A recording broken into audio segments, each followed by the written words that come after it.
Emily. Well, I thought maybe it was, seeing as how all you folks have settled down and got yourselves comfortable, just waiting for the music to begin.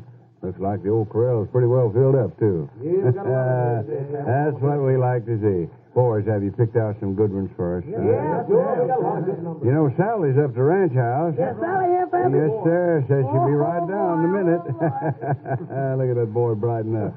Skeeter, suppose you start the ball rolling until she gets here. All right, Pappy, what do you want to hear? Well, I'd like to hear my dear old Arizona home.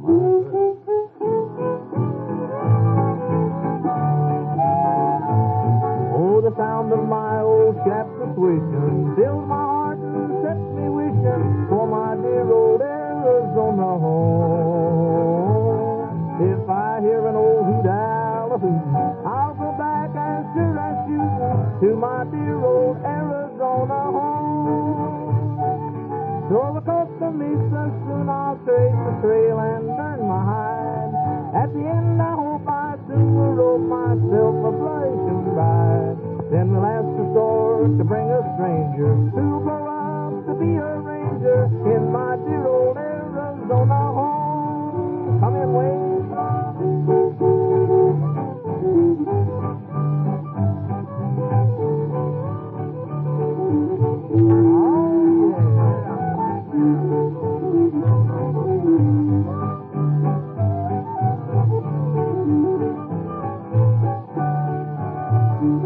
Long since my saddle and skedaddle out where I'll be free. Long to start in love and hope I'm hoping someone waits for me. In my mind I see a cowboy wedding, so my old bay horse I'm heading to my dear old Arizona home. Hi-de-dee-do-do-day,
Look who's coming down the hill from the house there. Hello, Sally. Why, George, you're just in time, honey. We're going to ask you to sing a song for us. Oh, there's nothing I'd like better, Pappy. There's nothing Wade like better either. Look at it. Look at it. Right here, fire, Pappy. What are you going to sing? Leaning on the old top rail. Let's go, kid. All right.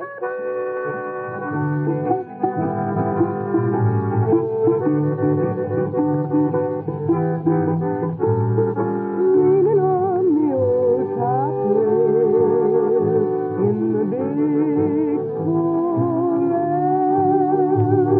looking down the twilight trail for my long lost pal. How he sang when he sang on his old Mustang.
sweet, mighty sweet. And now I'll dig back into those pioneer memories of mine and see if I can tell you one of those yarns. You know, of all the fine qualities in mankind, of course, that which is remembered longest is bravery. I've known many brave men in my time, but one of the bravest I ever knowed of was Long Red Feather, a Comanche Indian. And them Comanches were supposed to be bad medicine. But Red, he was friendly to the white man, and he helped the white man make friends with his copper-colored brothers, too.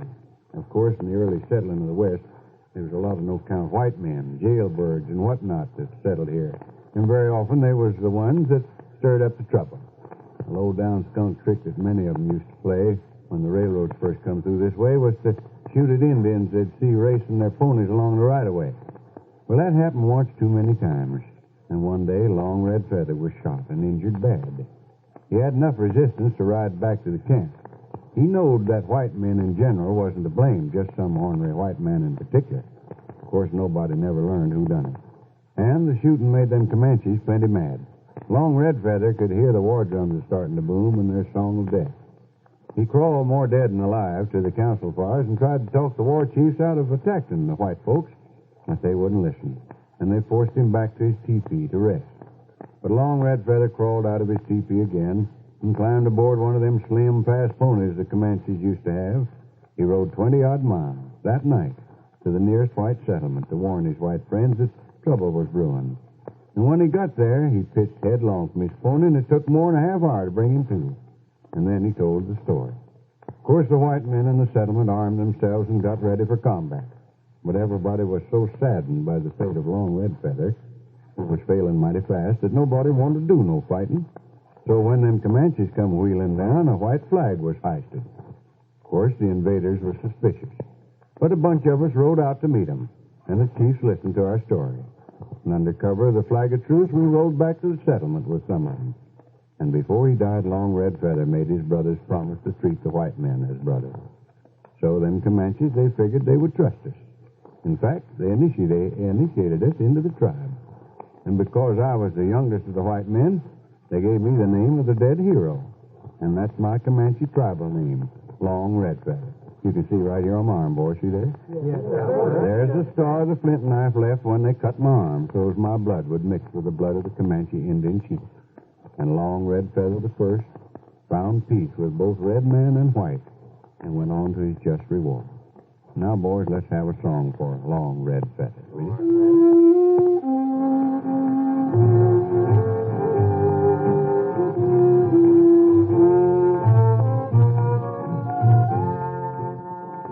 There's a gold mine in the sky far away.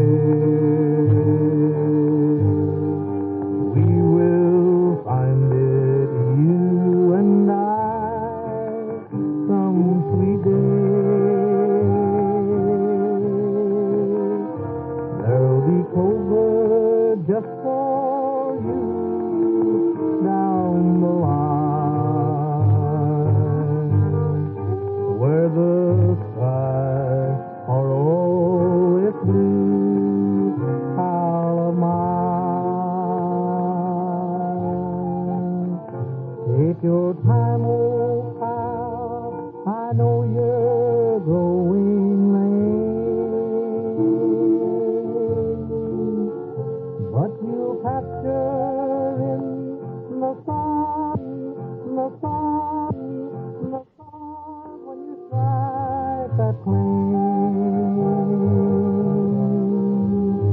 And we'll set up there and watch the world roll by.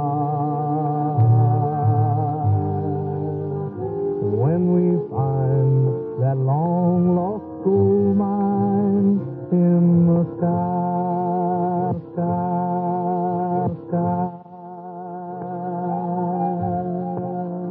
Far away,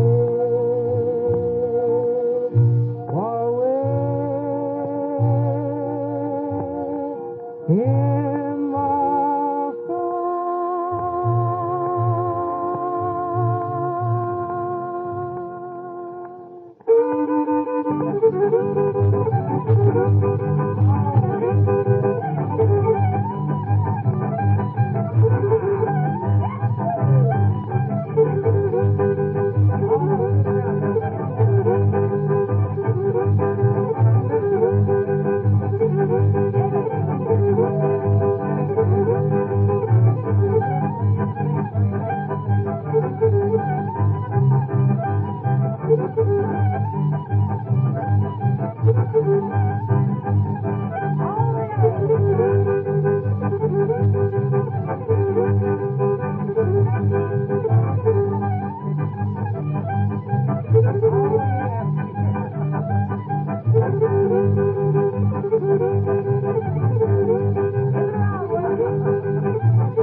did anybody get hurt that time? Well, folks, seems like time passes all too quick, don't it? Here it is grub time, so we'll have to end our little get-together and head for chow before the victuals get cold. But if you folks will join us again next time we gather in the old corral, it sure will make us mighty proud. We'll try to have some more of those songs of the Old West ready for you, as well as another yarn. This is Pappy Cheshire talking for all the boys, and Sally, saying so long, everybody. So long.